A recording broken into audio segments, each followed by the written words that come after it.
Paris-Dakar 1981, Porsche's first official entry in the rally. When you talk about Porsche and Dakar, you immediately think of Jacky Ickx and 1984, the 911 in Rothmans livery, and René Metge taking the victory ahead of its teammate. What's less well known is that the parent company had already participated in the rally through its importer in France, Sonauto, 3 years earlier. And yes, in 1981, for the third edition of the Dakar, there were already official Porsches in the race. Let's look back at this adventure. After the considerable success of the first Oasis Paris-Dakar rally, Sonauto, the exclusive Porsche importer in France at the time, considered entering a Porsche for the second edition in January 1980. However, decided in haste, the project was abandoned, even though a Porsche 924 Safari already appeared among the potential participants on some preliminary lists. Everything was therefore postponed to the following year, January 1981, with the goal of entering not one, but 2 cars of the brand in the event.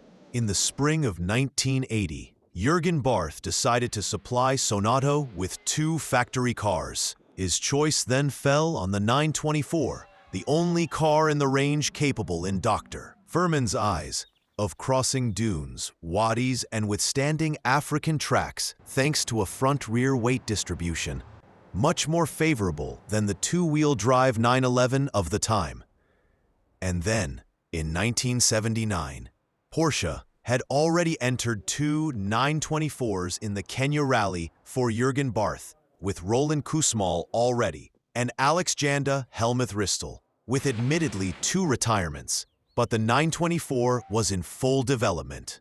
During the summer of 1980, Stuttgart delivered 2 new 924s to Paris, tasking Sonauto with preparing them, drawing on their experience from 2 years of participation with Yamaha, another brand distributed by Sonauto, and finding sponsors to enter them. Both cars were registered in France on September 2, 1980. The 2 cars were prepared during the autumn in Louis Mesnery's workshops in Coudray-Monceau, with the blessing of Michel Gauvain, who at the time worked at Sonauto as head of PR and motorsport.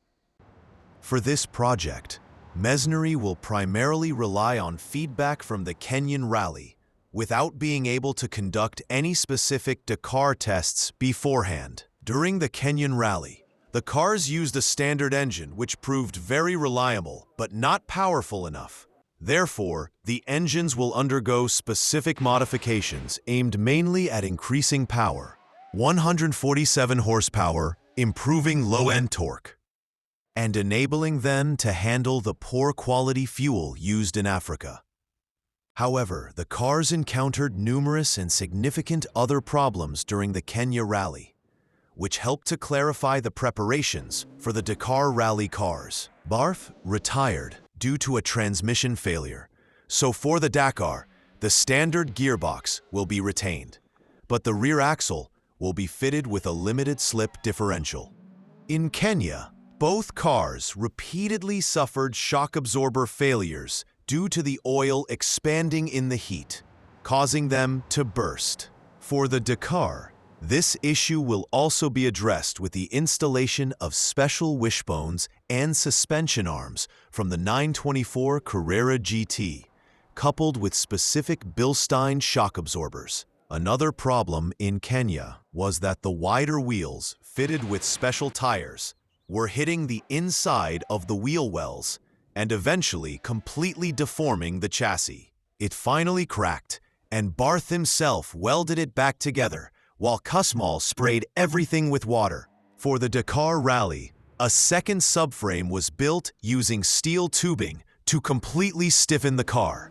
This second subframe also served as a one-piece aluminum underbody protection, running from front to rear, creating a veritable ski protecting the engine, transmission, and transaxle. For added safety, a second wheel arch was also fabricated to reinforce the first. All welds were also redone. The entire assembly was then further stiffened by the installation of an aluminum roll cage, the same type used on Carrera GT race cars. Of course, the Porsche's range is multiplied by the addition of extra fuel tanks at the rear, increasing the capacity to 182 liters. Car number 129, type 92410XK, serial number 92A418952, registration number 9104JA92, will be driven by Guy Chassouy, official Porsche BP France driver, circuit and rally, and co-driven by Olivier Gauvain, son of Michel Gauvain. BP and Infotech are the main sponsors of both cars. At the time, Guy Chassouy boasted an enormous and impressive racing record, with multiple participations at Le Mans, the 24 Hours of Spa, the first French driver to win it, and countless rally entries, including in Morocco and Ivory Coast, in various cars, and sometimes with a certain Jean Tott as his co-driver. The second car, number 130, registration number 4400JJ92, was entrusted to André Costa, then editor-in-chief of Auto Journal, and Jean-Dominique Gandril, his nephew, with whom he had already shared some automotive adventures. To support the two cars, a Pinzgauer 6x6 712K, the K stands for Kommandantur panel van version, was entered with numerous spare parts and was driven by Michel Gauvain himself and Ivan Speraventi, a mechanic from Sonauto Sorgis Avignon, who joined the project late in the process. He was indeed called upon by Michel Gauvain, who, seeing the accumulated delays, asked him on December 10th to join them to finalize the preparations. Ivan remembers working between 16 and 18 hours a day to finish on time, not counting the delays in the delivery of the various parts. He even confessed to me that the very last preparations. Well, the rally's start is promising. Indeed, during the two prologues, Chassé made a strong showing with a fifth fastest time in Olivet and a third in Les Garrigues. As a result, in set, before tackling the African stages, the number 129 Porsche is third overall. Costa's car is a little further back, 46th, but in the very muddy Olivet stage, the number 130 suffered a wiper failure, resulting in very poor visibility and a loss of time.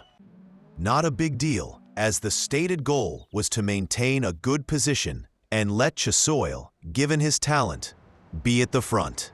However, the team faced a major problem.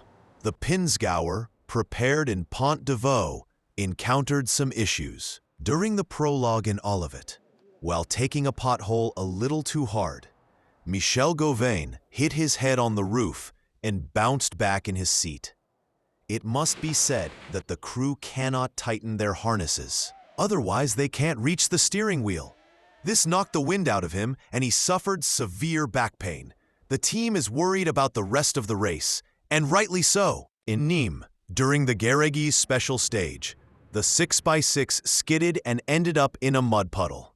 Luckily, there wasn't too much damage. The driver's window did shatter, though, but overloaded with a heavy roof rack, it tipped over. In fact, Yvonne and Michel only discovered this pins 2 days before leaving. Most of the parts were already packed in closed crates and loaded into the vehicle and onto the roof rack, plus complete wheels on the roof. They still had to add tools and other parts, clutches, gearboxes, wheels. The car's balance is uncontrollable, hence the mishap during the prologue. The first real African stage will definitively seal the fate of the Porsches.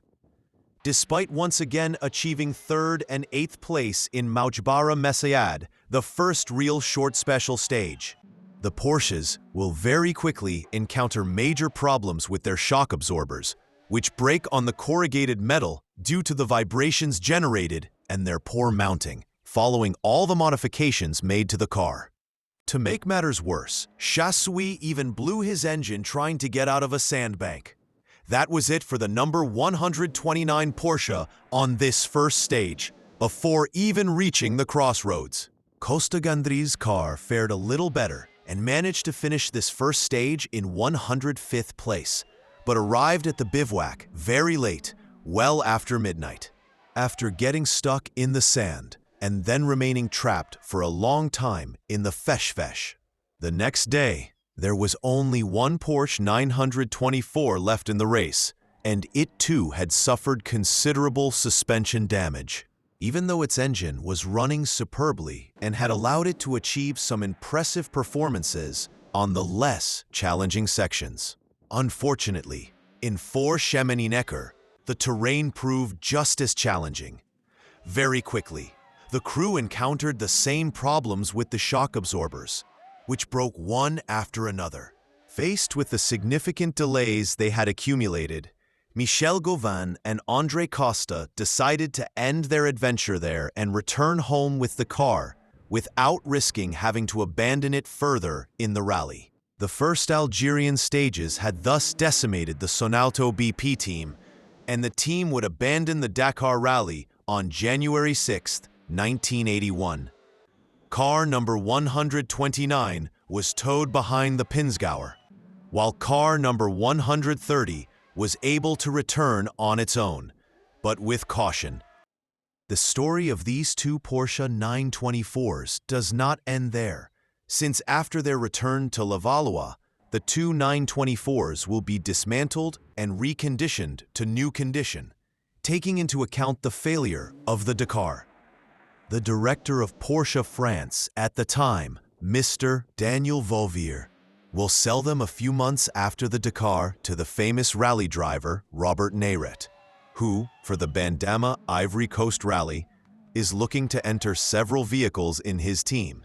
In the meantime, the 129 had appeared furtively on the Saint-Maximin-Brignoles Var sliding circuit in the spring of '81 with a guest driver, Jean-Pierre Nicolas. Through his company, Autogil, Bob Neyret will therefore acquire these 924s to entrust them to two crews he knows well. The first car, X130 of Costa Gandril, will be given to one of his driver girls, Marianne Hopfner, several times French rally champion, who for the occasion will be co-driven by Biche, Jean-Claude Andrew's usual rally co-driver. The second car will be reserved for Marianne's partner, the actor and motorsport enthusiast Jean-Louis Trintignant. He will be entrusted with the former 129 of Chasui Gauvin and will be accompanied by Jacques Delaval for this 1981 Bandama rally.